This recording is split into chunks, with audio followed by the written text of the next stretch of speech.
Hello there and welcome to yet another Benito's Explanations revision video. Now today we're going to be doing P7, which once again, like most of the 7s, it is quite tricky and I've had some requests for it. So here we go.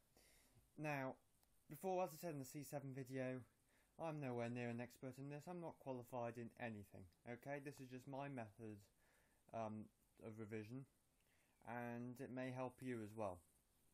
I got an A star in Spanish though. Just thought I'd put that out there. Anyway, now I'm setting a challenge for myself today because I want to upload this video quickly. So I'm going to set my challenge of explaining the first quarter of P7 in less than 10 minutes, which is virtually impossible, I'll be honest with you. I'm going to speak fast, pause it whenever you feel like it, okay? Now you may be wondering what the hell I'm showing you here.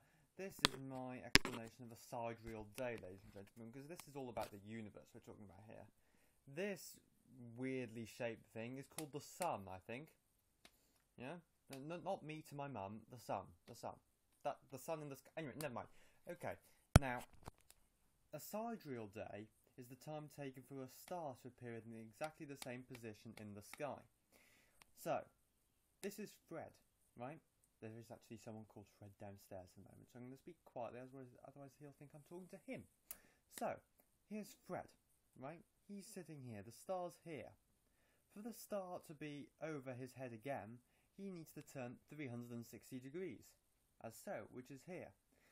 Now, it may not look as if the star is directly over over Fred's head, but as the star's so far away, it's close enough.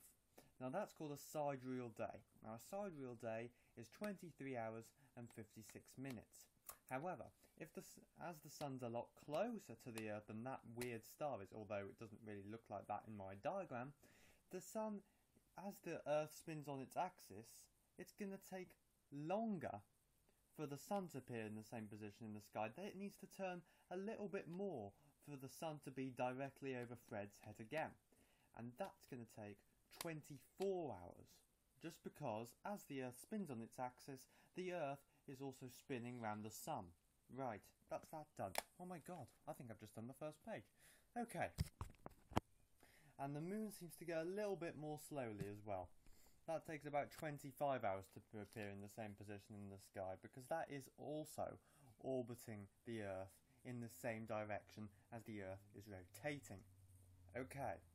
Now, as you turn round, as I mentioned earlier, there's going to be a slight difference on where that star is above Fred's head when it turns in 23 hours and 56 minutes. But as the Earth continues to rotate around the Earth, obviously we're going to see different portions of the night sky. Now, okay, lunar eclipses and solar eclipses. Quite simple, really. Oh no, we've got to do the phases of the moon first. Oh great. Now, this is an awful diagram, by the way. Now, there's sunlight there, right?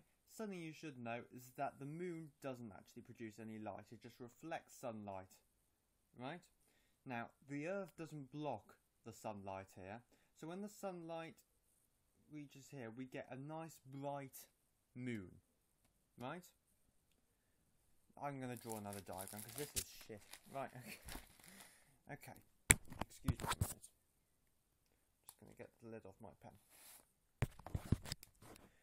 Here is Earth. Right. Sunlight coming through here. Now here, as I said, the Earth doesn't block the sunlight. So, this side is lit up, this side is in shadow. We only see one side of the moon because we do. Right.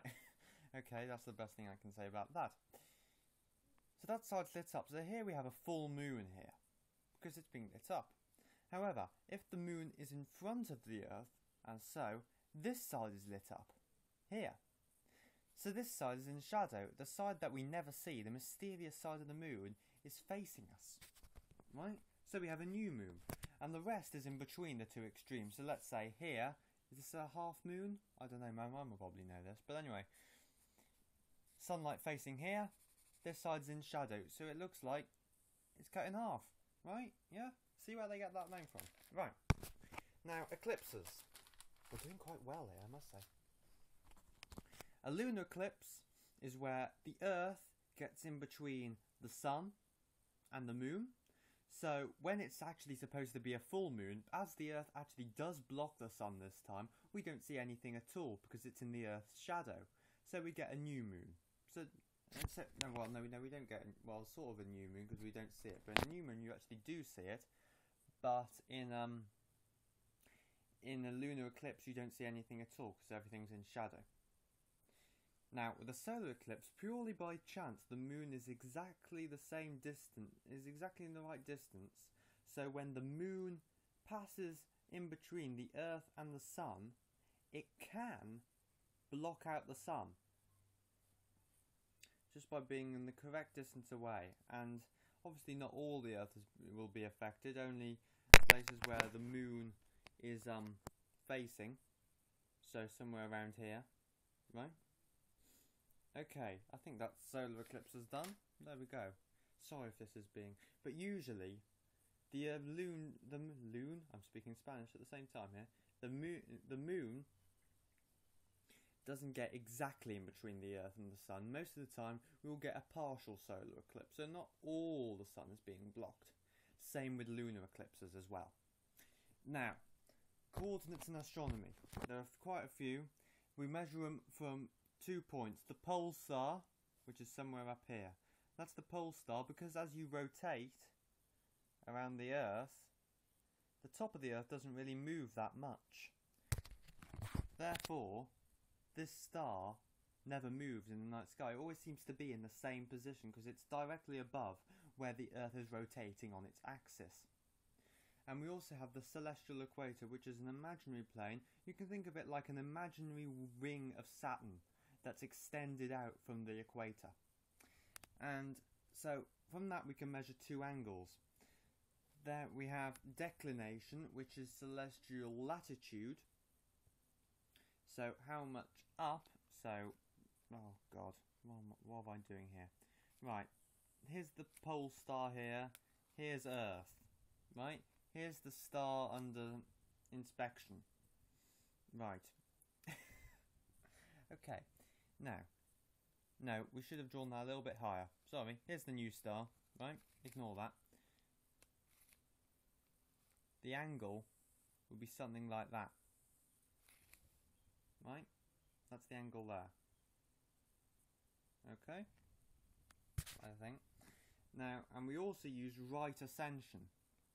That can be measured in degrees or time, which makes sense because as the Earth travels 360 degrees, technically in 23 hours and 56 minutes, the further east you go, the higher the right ascension. So that's how much across angle. I can't really explain that because I really can't do 3D drawings, you know, and I can tell I'm going to go over time here. Now, retrograde motion, someone explained it to me today, Jack. Basically, it's when a planet appears to reverse in the sky. What that basically is, imagine it when you're in a car, right, on the motorway, and you overtake someone, right? It gives the impression that the car that you're overtaking is going backwards, and really, it's just because you're going faster. That's exactly what's happening in the planets, because Mars, as it's further away from the Sun, will rotate at a slower rate.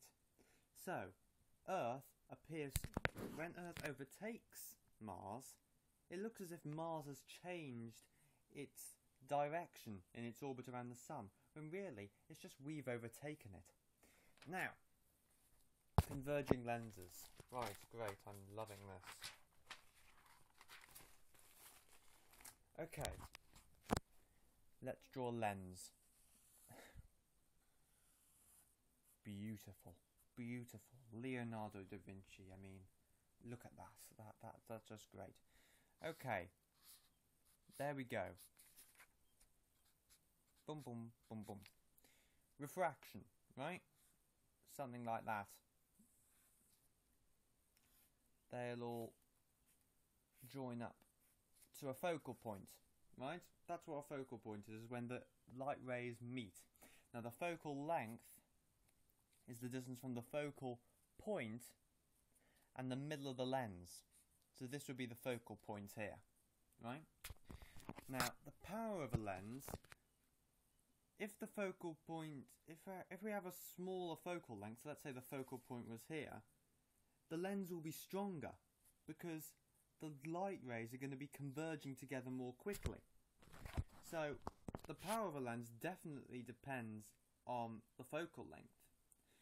If we had a lens like this, right? God, you'd have pretty messed up eyesight to have a lens like that. But it's thicker, so the light rays will converge a lot more efficiently. So the focal length will be shorter. Now there's a formula for that. The power of a lens, basically how strong they converge,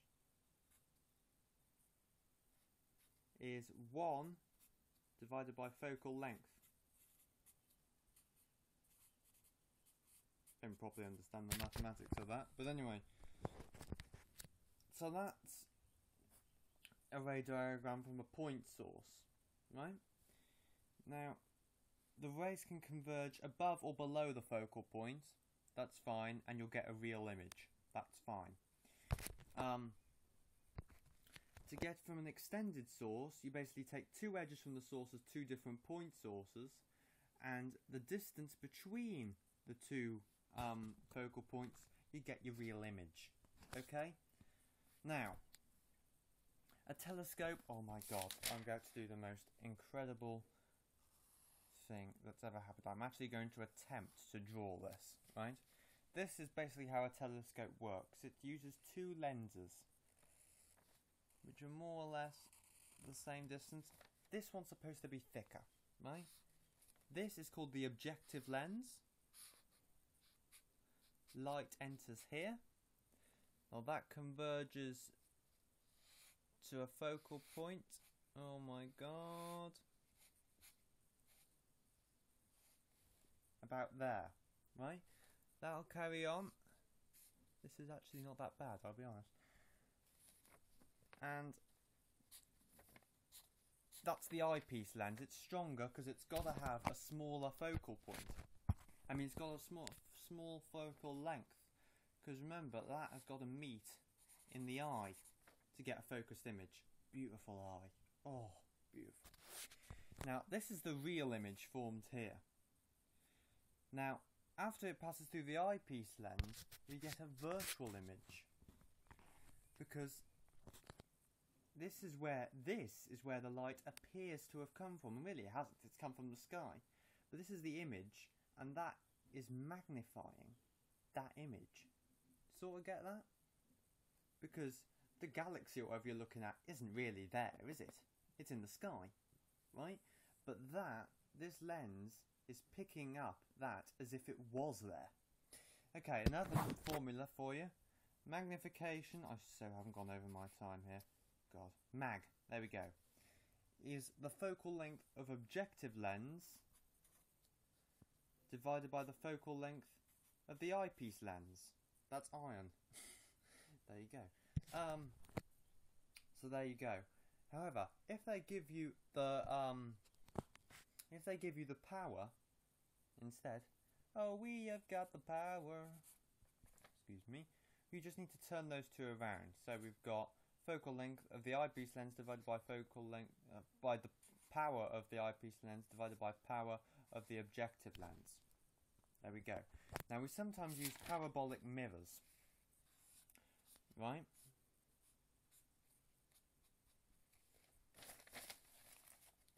Now, few things here. There we go, there's some light rays. They reflect, forms a focal point here. Now a lens can be put on that to magnify the image. Few little terminology things here. That's the vertex. That's the focal point. Imagine this is part of a sphere. So if we draw an imaginary sphere here, well, that rhymes. The centre of this sphere would be, oh my god, there. Basically, the focal point is in between the vertex and the centre of curvature. This is the centre of curvature, the CC. Now what does it say before I finish this load of rubbish? Raise parallel to the mirror's axis, meet at the focal point by putting a lens near it. There we go. I think that's done. Thank you very much for watching. I haven't gone over my time, it's 15 minutes. I thought that was pretty good though. See ya.